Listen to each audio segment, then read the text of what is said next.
Gracias, en primer lugar, a Virtual Educa por invitarme. Gracias también a la Fundación por dejarnos estar aquí. Y muchas gracias a todos los que dedicáis vuestro tiempo para estar esta media hora con nosotros, aquí presencialmente y también desde Internet. Voy a hablar de los retos de la educación. Voy a hacer 12 apuestas. Voy a apostar 12 euros, uno en cada uno de los puntos que vais a ver. Seguro que acertamos alguno, porque voy a hablar del futuro. Primero quiero deciros dónde trabajo. Trabajo en la institución educativa SEC, que es un grupo educativo que, como veis ahí, se estableció en el siglo XIX, entonces tiene ya años con trayectoria educativa. Es una institución 100% privada, pertenece a una familia, que es Familia Segovia.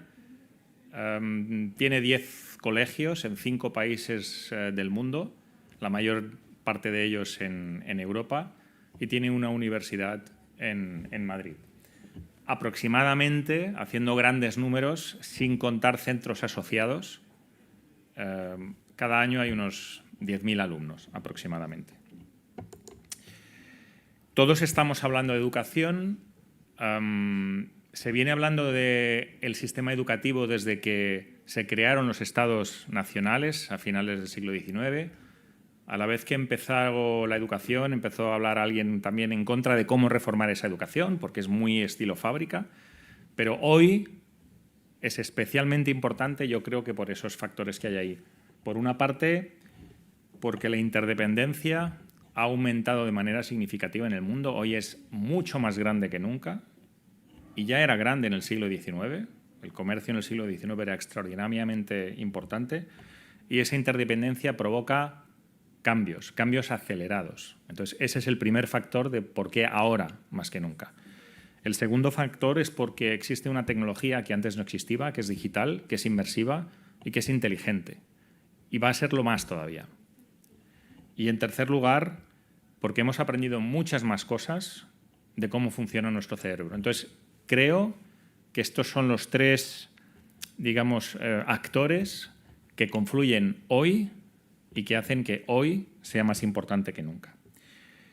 En la institución educativa SEC en la que trabajo, el año pasado nos hicimos esta pregunta: ¿cómo debería ser una universidad si tuviéramos que crearla en los próximos años?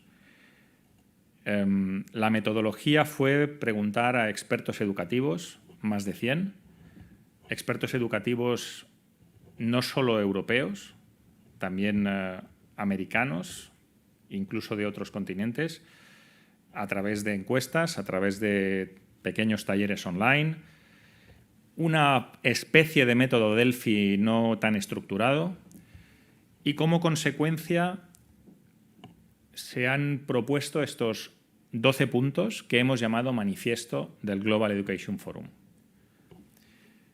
Estos son las 12 apuestas, y estos son 12 ideas para discutir sobre por dónde creemos que va a ir la educación en el futuro, y no solo universitaria, también escolar. Lo que voy a hacer va a ser intentar profundizar en cada uno de ellos, aportando para cada uno de ellos 3 ideas. Entonces, los próximos 15-20 minutos van a ser un torbellino de ideas y luego rematamos con unas pequeñas conclusiones, y por lo menos que estas 12 ideas sirvan para hacernos reflexionar. La primera: creemos que la educación va a estar mucho más centrada en el alumno. Esto significa que el alumno es quien debe condicionar todos los procesos que existan en un centro educativo. Cuando digo centro educativo me refiero a universidad o me refiero a escuela. ¿Por qué todos estudian a la vez, si todos son distintos? ¿Por qué todos están agrupados por edades?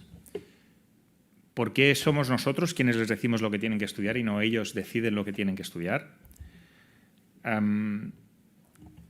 Esto significa que tenemos como centros hoy que conocer muy bien a cada uno de los alumnos, que tenemos que ser conscientes de que son ellos los que tienen el papel activo y no pasivo, y por tanto hay que provocar eso. Y tenemos que considerar a nuestros alumnos no solo cuando tienen 4 a 18 o 18 a 23 años, sino a lo largo de toda su experiencia vital.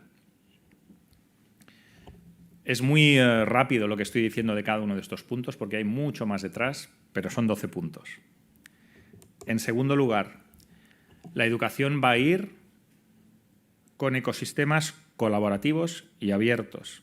Es decir, que las instituciones del futuro no van a proponer, por ejemplo, planes educativos que solo han propuesto ellas. Van a ofrecer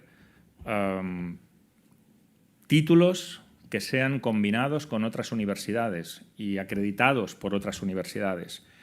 Va a haber sindicación, es decir, agregación de contenidos, de acreditaciones, de experiencias. Ya existe.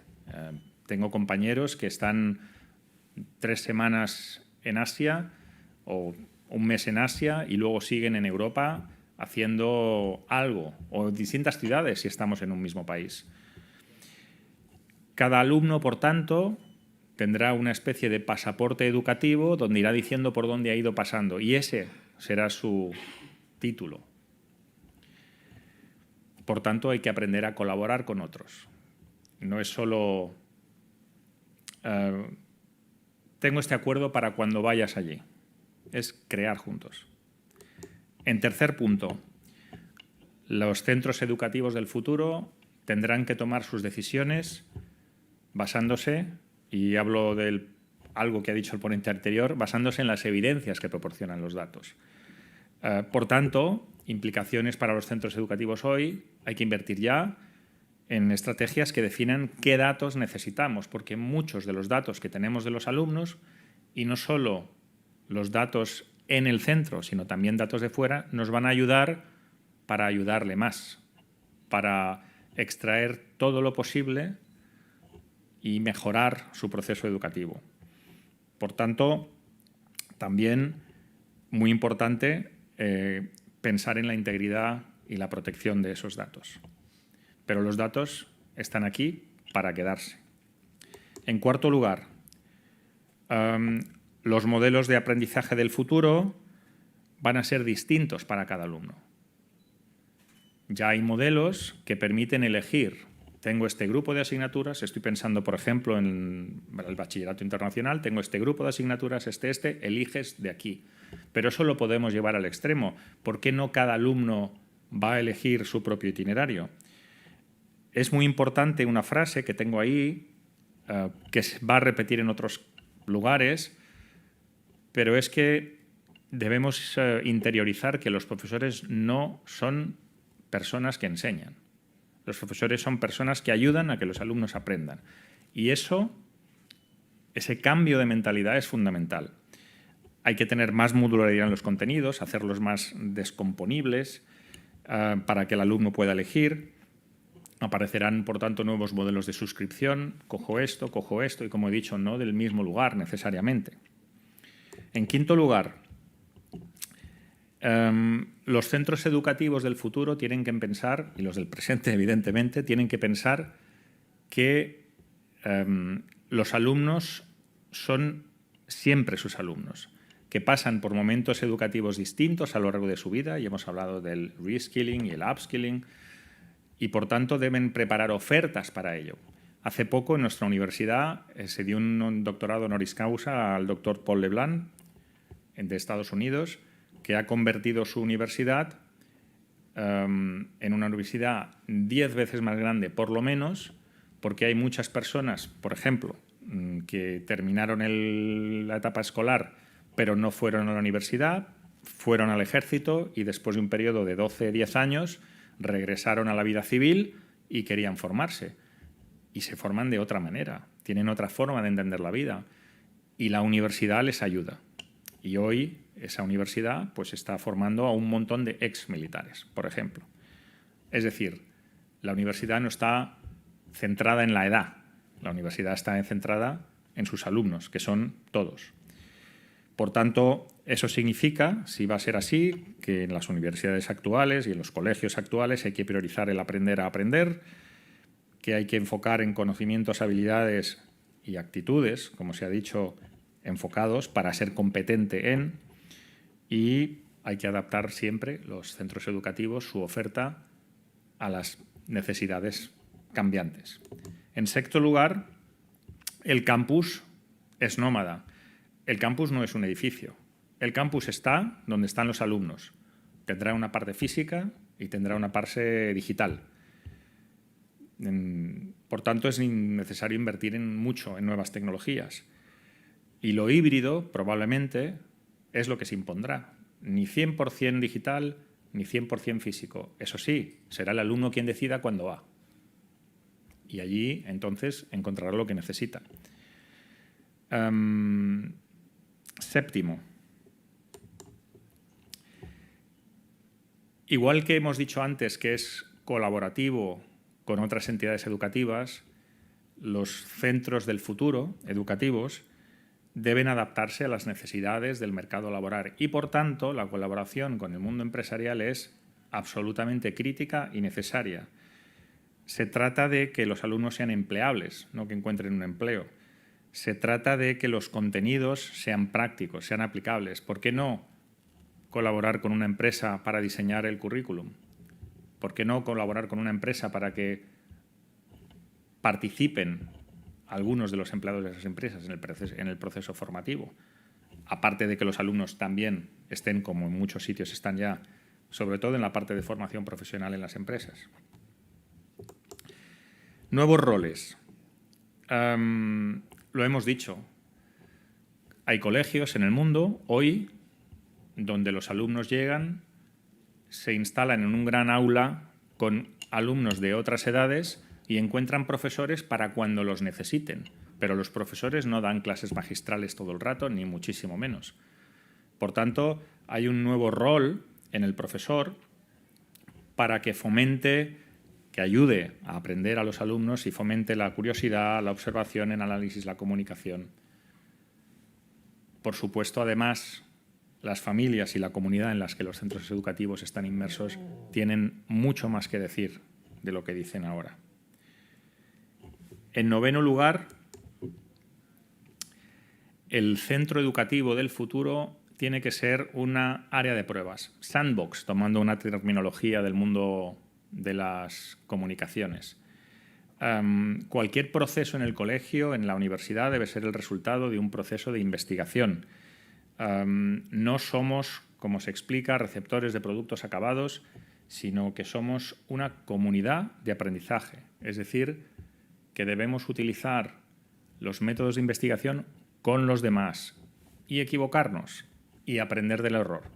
Equivocarnos rápido, equivocarnos barato, pero aprender del error. Esa forma de ser, esa cultura emprendedora, donde uno tiene menos aversión al riesgo, que es, yo creo, lo que define realmente a un emprendedor frente a un no emprendedor, es la que debe calar y estar en los profesores, en el personal administrativo, en el centro educativo. Es lo que debe, es el ser capaz de lanzarse y ser capaz de probar y ser capaz de hacer. En décimo lugar, y creo recordar un vídeo de Ken Robinson donde hablaba de que por qué nos educan de cabeza para arriba, cuando nuestro cuerpo es mucho más de cuello para abajo. Los alumnos no solo son un cerebro, también son un cuerpo y son un alma / corazón. Lo emocional y lo físico debe trabajarse en los centros educativos, tanto universitarios como colegios. Y hemos oído hace un momento, en otra presentación, cómo hablaban de estrés más acelerado en los alumnos después de la pandemia. Yo también lo he oído esto por parte de mis alumnos, también soy profesor. Por tanto, hay que poner en valor la calidad de las interacciones con el mundo que tienen los alumnos, la calidad de las interacciones con los demás y ayudarles a que entiendan sus emociones y ayudarles a que estén físicamente bien. Punto número 11, ya con esto estoy terminando también lo he escuchado. Los centros universitarios y colegios del futuro no deben olvidar su compromiso social. Son parte de las sociedades en las que están y construyen las sociedades en las que están. ¿Esto qué significa? Que vais a oír a partir de ahora mucho más de lo que creéis eso que se llama educación transformadora, es decir, una educación con propósito, con un propósito por algo. Y estos son conceptos que maneja hoy en día Naciones Unidas, maneja UNESCO. Lo oiréis seguro mucho más en el futuro. En los planes de estudio, en las actividades escolares, en la universidad, hay que abordar los grandes retos mundiales, hay que abordar en proyectos, en reflexiones y, por supuesto, ser capaces de medir el impacto de todo lo que hacemos y aprender a medir ese impacto. Esto también será una de las grandes áreas de futuro. Y, finalmente, no debemos de olvidar que las instituciones educativas han sido siempre un lugar donde se promueve el pensamiento crítico, el debate, el análisis, y eso no debemos perderlo. Hay, por tanto, que aceptar la diversidad, lo diferente, lo discrepante. Hay que crear espacios físicos y digitales para poder hacer esto. Y, como decía Winston Churchill, de derrota en derrota hasta la victoria final, porque esto realmente es importante. Hace un par de semanas, en nuestro grupo educativo, preguntamos a nuestros alumnos, los alumnos universitarios y los alumnos de bachillerato de los colegios, no menos edad, qué pensaban de estos 12 puntos.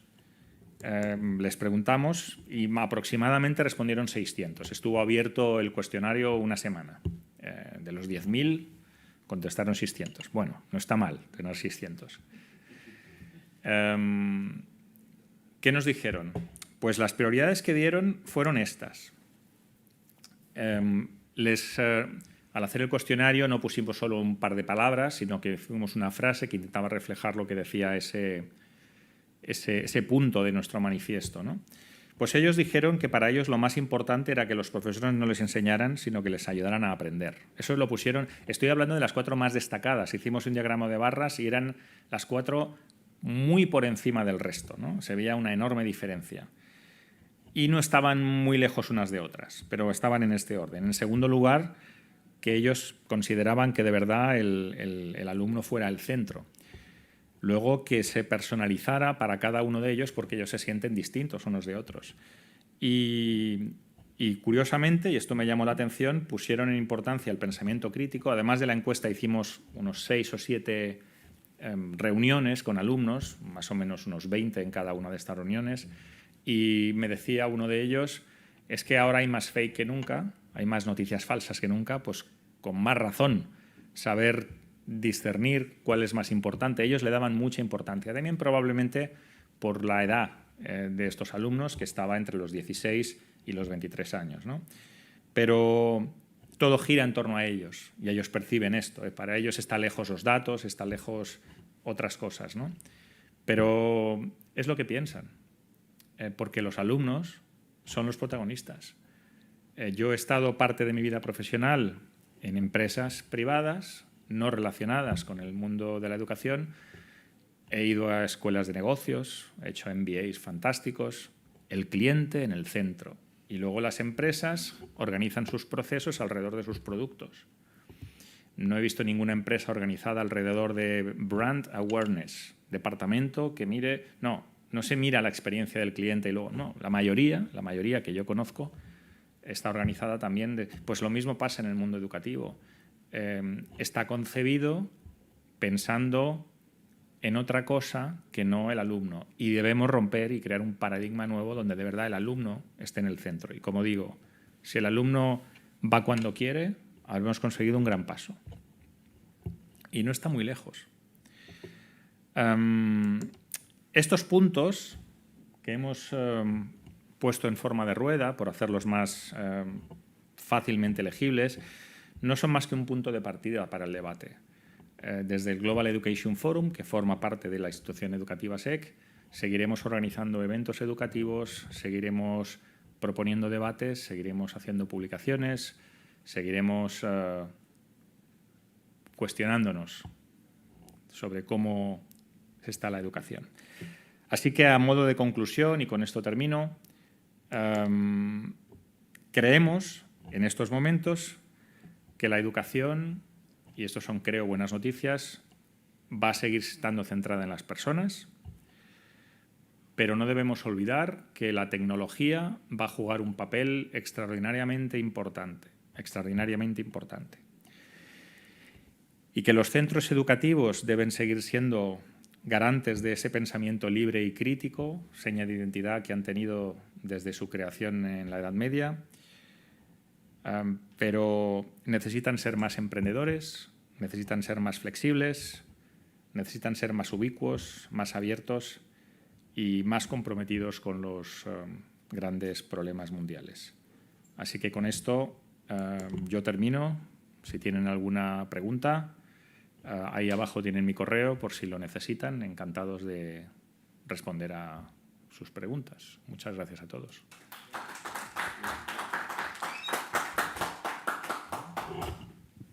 ¿Hay preguntas para Alejandro? Sí, yo tengo...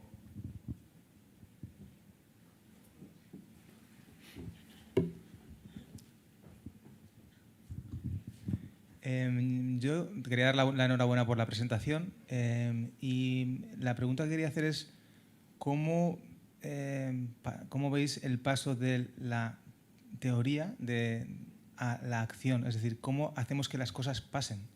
Porque yo lo que veo es en educación, y no solo educación, en casi todos los ámbitos de la vida, ya sabemos muchas cosas, y a mí lo que me da rabia, en mi caso, es ver que ya sé tantas cosas, pero no poder hacer tantas cosas, ¿no? Entonces, ¿cómo podemos hacer el saber esto? ¿Dónde creéis que está el problema para que luego no se ejecute lo que sabemos que hay que hacer? Bueno, yo creo que los obstáculos residen en dos sitios.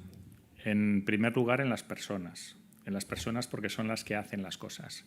Eso pasa porque un director de un centro educativo o un decano / rector de una facultad / universidad pues apueste por hacer así cosas. Puedes probar un grado de una determinada manera, puedes probar un curso de una determinada manera en un colegio, puedes hacer pruebas. Y son las personas las que lo hacen. También los profesores, que son los que están en contacto directo con los alumnos. También los alumnos, que tienen que tomar su responsabilidad. Y el segundo obstáculo, desde mi punto de vista, es la regulación que pueda existir en cada lugar, que te permite o no hacer cosas. En Colombia y en España, las regulaciones educativas permiten hacer unas cosas en un sitio y otras no están permitidas en el otro. La regulación, claro. Yo creo que esos son los dos grandes obstáculos.